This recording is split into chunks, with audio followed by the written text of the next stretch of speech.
नमस्कार, आप देख रहे हैं पब्लिक है सब जानती है, दिन का सबसे बड़ा डिबेट शो। मैं हूं सचिन। भारत 24 पर आपका स्वागत है। आज तस्वीर आई तेलंगाना से।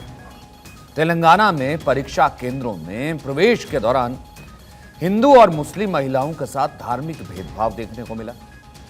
एक तरफ हिंदू महिलाएं लाइन लगा करके खड़ी हुई थी, मंगलसूत्र उतार रही थी, जिन्होंने मंगलसूत्र पहना था क्योंकि ऐसा कहा गया मंगलसूत्र उतारिए। चूड़ी उतार रही थी, जिनसे चूड़ी नहीं उतरी चूड़ी उनकी टूटी। बिंदी उतारने के लिए कहा गया, पायल उतारने के लिए कहा गया, अंगूठी उतारने के लिए कहा गया, उनकी चेकिंग की गई। दूसरी तरफ मुस्लिम महिलाएं भी थी, वो भी परीक्षा देने पहुंची थी, बुर्के में थी, लेकिन उनको बुर्का पहन करके जाने की पूरी छूट दे दी गई। हिंदू महिलाओं को बाकायदा बाहर खड़ा रखा गया और भेदभाव किया जाता रहा। तो ऐसा बर्ताव जब विवाद बढ़ा तो आदिलाबाद के पुलिस अधीक्षक ने कहा कि इसे मंडल राजस्व अधिकारी है, उनकी गलती है। लेकिन इससे पहले भी सवाल यह बढ़ा है कि इससे पहले भी तेलंगाना की केसीआर सरकार पर मुस्लिम तुष्टीकरण के कई आरोप लगते रहे हैं। लेकिन परीक्षा केंद्र में वोटों के लिए धार्मिक भेदभाव क्यों? आज की बड़ी बहस इसी पर पब्लिक है सब जानती है।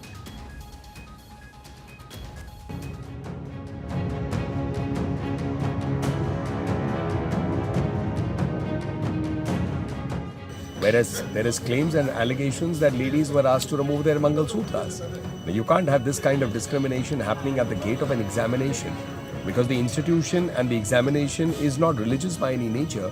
It's a secular institution and therefore both of them should have been checked or both should not have been checked.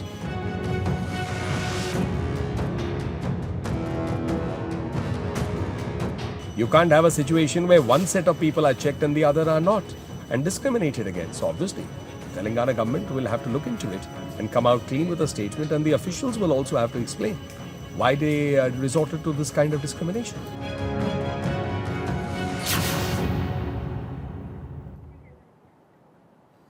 तो आज की बहस पब्लिक इन बड़े सवालों के साथ।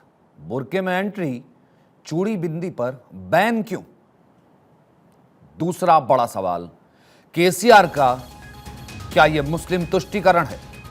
तीसरा, केसीआर राज में क्या यह शरिया कानून है? और चौथा, हिंदू महिलाओं से भेदभाव पर यह सेकुलर चुप्पी है। इससे पहले आपने देखा था सिर्फ हिजाब को लेकर के, वो भी परीक्षा केंद्र तो छोड़ी, स्कूल में कहा गया था हिजाब को लेकर के कि हिजाब के लिए रूल है कि वहां पर हिजाब के साथ एंट्री नहीं है। और उसके बाद आपने देखा था कि कर्नाटक में उडुपी में किस तरीके से बवाल हो गया था। लेकिन यहां पर आज चूड़ियां टूटती रही, लेकिन सेकुलर चुप्पी रही, क्योंकि चूड़ी टूटी है, चलता है। परीक्षा में भी क्या ये धार्मिक बंटवारा है? हमारे साथ जो मेहमान मौजूद हैं उनसे आपका तारुफ करवा दें। हमारे साथ सतीश लखेड़ा होंगे जो कि बीजेपी के प्रवक्ता हैं, अब्दुल मनान हैं जो कि AIMIM के प्रवक्ता हैं, स्वामी विक्रमादित्य हैं धर्मगुरु हमारे साथ जुड़ेंगे, फाजिल अहमद इस वक्त स्टूडियो से हैं, इस्लामिक स्कॉलर हैं, स्वामी उपमन्यु महाराज इस वक्त हमारे साथ धर्मगुरु हैं। सबसे पहले अब्दुल मन्नान, क्योंकि तेलंगाना में आपके सहयोग के साथ केसीआर की सरकार है, तो क्या शरिया लागू कर दिया क्या सर वहां पर?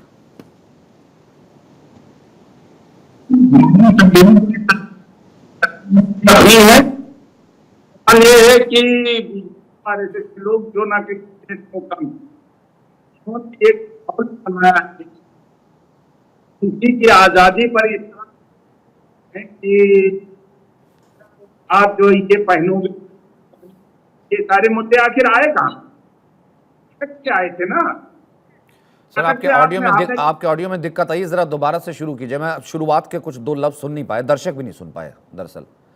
सर मेरा सवाल ये था कि आपके सहयोग की सरकार है, तो आज ये जो तस्वीरें सामने आई, तो क्या तेलंगाना में क्या शरिया राज है क्या?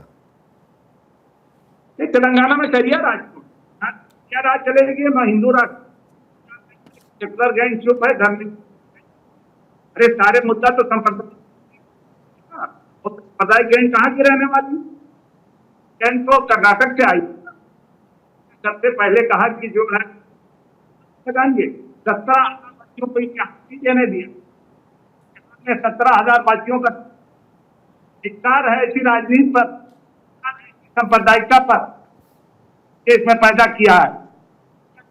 चारों तरफ चल रहा है, कर रहा है, कोई दूसरा कोई हिजाब पर एतराज कर रहा है, आजादी पर इस तरह से पाबंदी की सरकार ये अपना जो है कानून नाफिज करेगी, ये अपना जो है फतवा जारी करेगी, हिजाब नहीं पहनोगे, रिएक्शन में दूसरा कहेगा तो बिल्ली नहीं लगाओगे। माहौल पैदा किया है आरएसएस ने, माहौल पैदा किया है बीजेपी ने। सर इसमें खामियाजा तो सरकार तो आपकी है ना सर, तो सर सरकार तो आपकी है ना, तो सवाल तो मैं आपसे पूछूंगा ना, वहां पर बुरके में महिलाएं हैं, उनको अंदर जाने दिया जा रहा था, उनकी खुली एंट्री थी, उनकी कोई चेकिंग नहीं थी, तभी तो मैं पूछूंगा ना। भारत की तस्वीर तो ऐसी आती नहीं, वहां पर जो बाहर हिंदू महिलाएं खड़ी हुई थी, जो चूड़ी पहन के पहुंची थी, वो चूड़ी उतार रही थी, किसी से नहीं निकली, उसकी चूड़ी तोड़ दी गई, वहां पर वो है मंगलसूत्र उतार दिया था। सवाल तो मैं फिर आपकी सरकार से पूछूंगा ना सर, बीजेपी की सरकार होती उससे भी पूछता। इस वक्त आपको बड़ी बेचैनी बढ़ी है, और उस वक्त जब 17,000 बच्चों को इम्तिहान नहीं देने दिया तब आप नहीं पूछ रहे थे सांप्रदायिक शक्तियों से ये क्या हो रहा है, और हमारे समर्थन से कोई सरकार नहीं चल रही, ये अपनी मेजॉरिटी है, ये अपनी केसीआर की सरकार है, हमारे समर्थन से कोई सरकार नहीं चल रही। हम इस बात को नहीं मानने वाले, ना किसी की चूड़ी उतारनी चाहिए, ना किसी की चूड़ी उतारनी चाहिए, ना किसी का हिजाब उतारना चाहिए। और ये सवाल अगर पूछना है मोदी जी से आप पूछिए। और तो सर कर्नाटक में तो स्कूल में एंट्री हो रही थी ना गुरुजी, कर्नाटक में तो स्कूल में एंट्री हो रही थी ना, स्कूल कर्नाटक में तो स्कूल में एंट्री हो रही थी ना। सर मुझे एक बात बताइए, स्कूल तो सेकुलर इंस्टीट्यूशन होता है ना, स्कूल में तो कोई धार्मिक चिन्ह, धार्मिक प्रतीक की एंट्री होती नहीं है, स्कूल में एंट्री हो रही थी ना, तो वहां पर हिजाब के लिए रोका गया ना, यहां पर परीक्षा केंद्र में एंट्री हो रही थी, तो मंगलसूत्र से क्या परेशानी हो जाती है या चूड़ी से क्या परेशानी हो जाती है, उसे क्यों तोड़ा गया, मैं ये कह रहा हूं। आप ये बताओ, बीजेपी के प्रवक्ता हो क्या मेरे पास? अरे आप जो है 17,000 बच्चों को किसने नहीं इम्तिहान देने दिया? कर्नाटक सरकार ने नहीं देने दिया। 17,000 बच्चों का साल खराब हो गया, और आप कह रहे हो कि जो है वहां एग्जाम में पाबंदी लगाई गई। आप लोग कैसे माहौल बना रहे हो? सर माहौल मैं नहीं बना रहा हूं, माहौल आपको अपने राज्य की तस्वीरें नहीं दिखती हैं सर, माहौल बनाते हैं आपके नेता, माहौल बनाते हैं असदुद्दीन ओवैसी, माहौल बनाते हैं जब वो कहते हैं कि सब, यही अगर हुआ होता ना सर, अभी तो हिजाब की बात थी, और मैं दोबारा बता दूं, वो हिजाब जो विवाद था वो स्कूल के लिए था, स्कूल में हिजाब कुछ लड़कियों ने वहां पर ऑब्जेक्ट किया था कि हम तो पहन के आएंगे, हिजाब स्कूल की यूनिफॉर्म का हिस्सा नहीं होता, लेकिन जब स्कूल ने मना किया, जिसको पूरा राइट है कि मेरे यहां पर कोई धर्म विशेष का जो है, धर्म विशेष की जरूरी चीज अगर नहीं है तो वो पहन के नहीं आ सकता, तो वो विवाद था, जिसको लेकर के ऑब्जेक्शन करने पर वहां की सड़कों पर उडुपी में लगातार पूरी सड़कें जला दी गई, कर्नाटक में आग लगा दी गई, और मैं हो गया सर प्रवक्ता किसी पार्टी का, है ना, परेशानी मैं हो गया प्रवक्ता किसी पार्टी का। आज हम बहस कर रहे हैं, सबसे बड़ी बहस की बुरके में एंट्री, चूड़ी बिंदी पर बैन, स्वामी विक्रमादित्य, अब्दुल मन्नान जिस तरीके से कह रहे थे एआईएमआईएम के प्रवक्ता, बुरके से किसी को कोई ऑब्जेक्शन नहीं है, जाहिर सी बात है, सब अपने ये तो धार्मिक स्वतंत्रता है, संविधान इसकी इजाजत देता है, आप बुरके में आइए, लेकिन सामने वाला चूड़ी पहन के आए तो आप चूड़ी तोड़वा देंगे, सामने वाला मंगलसूत्र पहन के आए तो उसका मंगलसूत्र निकाल देंगे, और फिर कहेंगे कि जो सवाल पूछ रहा है वो किसी पार्टी का प्रवक्ता। बड़ा विचित्र है सचिन जी, जिस प्रकार से आज डिबेट के अंदर यहाँ पर मन्नान साहब बैठे हैं और उन्होंने जो बात बोली है, पत्रकार को बोलने की आजादी होनी चाहिए, और जिस देश में पत्रकार को बोलने की आजादी नहीं होगी, जिस प्रकार की मानसिकता यहाँ राजनीतिक दलों की यहाँ दिखाई दे रही है, वो बहुत ही निंदनीय है।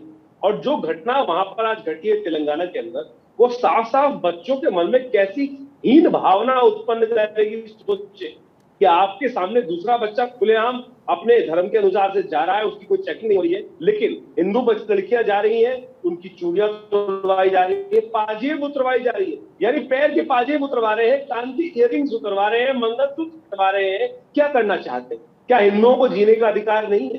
भैया लाठी लो, हमें भगा दो। कश्मीर से तो भगाई थी आप लोगों ने। और जिस प्रकार की राजनीतिक दल ये खेल खेल रहे हैं, साफ साफ नजर आ रहा है बहुसंख्यक हिंदुओं को उनके मनोमस्तिष्क को तोड़ने का प्रयास किया जा रहा है। बाल्यकाल से ही उनके मनोमस्तिष्क में ऐसा भाव उत्पन्न किया जा रहा है कि तुम्हारे को ये तुम्हारा देश नहीं है, ये भाव उत्पन्न करने का प्रयास किया जा रहा है। राजनीतिक दल जिस प्रकार से ये कार्य कर रहे हैं, ये साफ साफ कार्य कर रहे हैं, समझ में आ रहा है हर एक के। लेकिन एक बात समझ लीजिए, सामने एक लिमिट तक ही पानी बर्दाश्त करता है, सिर से ऊपर जब जाता है ना तो बलवा होता है। आप लोग जबरदस्ती इस देश के अंदर शांत झील में पत्थर मारने का प्रयास कर रहे हैं। मनान साहब समझ लीजिए, जिस दिन हिंदू जागेगा उस दिन आप जैसे लोगों की राजनीति करने के लिए सुपड़ा साफ हो जाएगा आप लोगों का।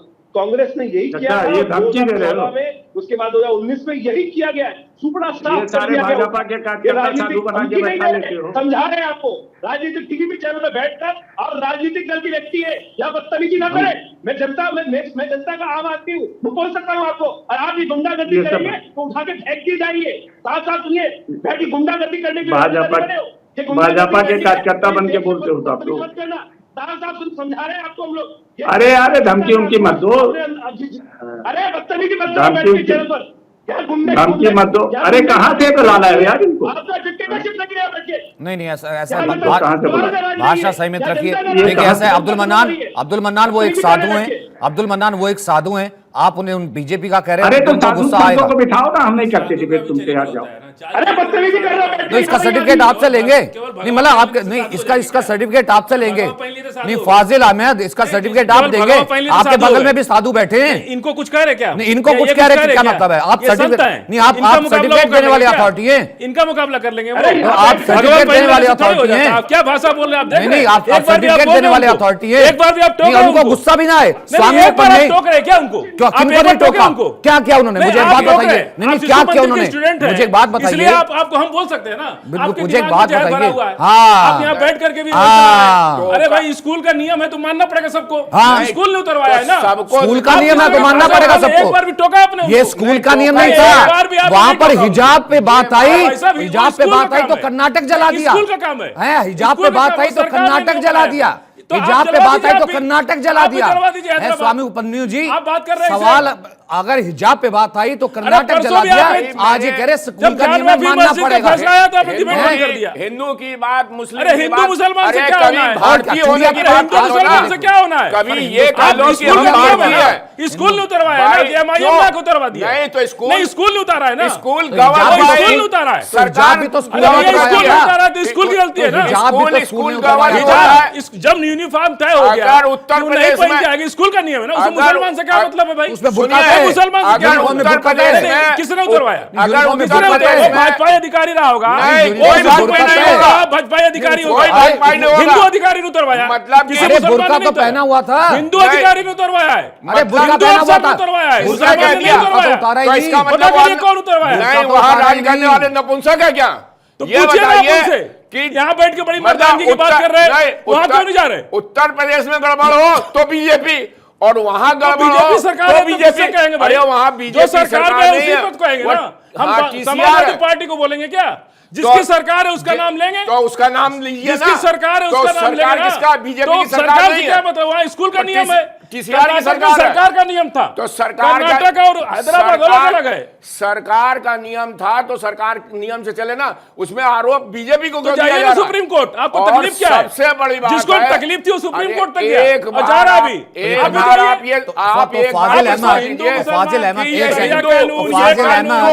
फाजिल अहमद इसका मतलब यह हुआ, फाजिल अहमद एक सेकंड, उपमन्यु जी, उपमन्यु जी, फाजिल अहमद, फाजिल अहमद जो ऐसा, एक सेकंड उपमन्यु जी, उपमन्यु जी एक सेकंड, उपमन्यु जी, एक बार भी नहीं बोलने की है कि अब मैं आपसे सीखूं, अब मैं आपसे सीखना पड़ेगा, मैं आपसे सीखूं। हाँ तो क्या करेंगे? बिल्कुल सीखना पड़ेगा। क्या धमकी दे रहे हैं? तमीज सीखनी धमकी दे रहे हैं, धमकी दे रहे हैं, आपको भी सीखना पड़ेगा। धमकी दे रहे हैं, आप मुझे धमकी दे रहे हैं, सीख लीजिए। बिल्कुल सीखना पड़ेगा। एक सेकंड उपमन्यु जी, एक सेकंड, आपके गेस्ट हैं मन्नान मियां, एक बार आप भी मुझे गेस्ट है, धमकी दे रहे हैं, हम धमकी नहीं समझा रहे, धमकी दे रहे हैं अगर आप मैंने बिल्कुल चूड़ी पर समझा रहे सवाल आपको, उठाया तो आपको आप मुझे समझा रहे धमकी दे रहे हैं अगर मैंने क्या बुला रहे हैं तो हम लोग की बात सुनिए, नहीं तो मत बुलाइए। ऐसा है कि आप मुझे धमकी दे रहे हैं आपका, आप धमकी देंगे मुझे? अरे धमकी नहीं समझा रहे आपको, प्यार से समझा रहे लोग, ये मुस्लिम प्यार से समझा रहे हैं, प्यार है, क्या आपको प्यार से उनको समझ जाइए, देख लेंगे वरना संभाले। अब मुन्नी जी ऐसा है, मुझे आता है डील करना, ऐसी धमकियां बहुत देखी, मुझे भी आता है। देखिए मैं लल्लू नहीं हूं, मैं इंसान नहीं हूं। अरे जाइए, मुझे भी आता है। अरे हमारे इंसान, अरे आप कुछ नहीं कर सकते हमारा। मुसलमान ऐसा व्यक्ति और हिंदू भटक गया, मन्नू जी